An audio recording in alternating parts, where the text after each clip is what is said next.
கிறிஸ்துவுக்குள் பிரியமான சகோதரங்களே, இன்று நாங்கள் தவ காலத்தில் 5ஆம் வாரத்தில் வெள்ளிக்கிழமையில் பயணித்துக் கொண்டிருக்கின்றோம். இன்றைய நாளில் ஆண்டவர் இயேசு எங்களுக்கு அழைப்பு கொடுக்கின்றார். தந்தையின் திருவுள்ளபடி வாழ வேண்டும் என்று சொல்லி எங்களுக்கு அழைப்பு கொடுக்கிறார்.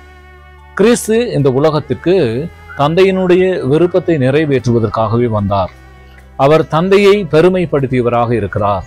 தந்தையினுடைய செயலால் அவருடைய வாழ்க்கையை மனிதர்களுக்கு பலதரப்பட்ட விதத்தில் உணர்வு பூர்வமாக அவர் எடுத்து எம்பியதை நாங்கள் பார்க்கின்றோம்.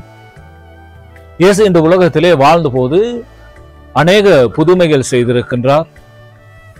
பசித்தோருக்கு உணவளித்திருக்கின்றார். நோய்வாய்ப்பட்டோரை குணப்படுத்தி இருக்கின்றார்.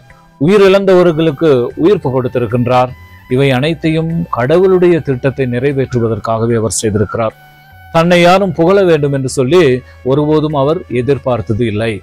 இந்த உலகத்தில் நாங்கள் எங்களை பெருமை பாராட்டி கொள்ள வேண்டும், எங்களை பெருமைப்படுத்திக் கொள்ள வேண்டும் என்று சொல்லி நாங்கள் கங்கணம் கட்டி கொண்டு வாழ்ந்து கொண்டிருக்கிறோம். எனக்கு மேல் ஒருவன் வரக்கூடாது என்று சொல்லி எண்ணிக்கொண்டிருக்கிறோம். ஆனால் இந்த உலகத்தில் எதுவும் நிலையானதாக இருக்காது. இவை அனைத்தும் நிலையற்றது.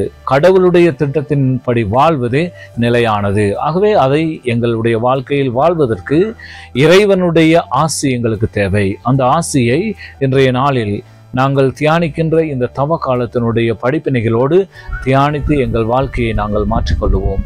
ஆமென்.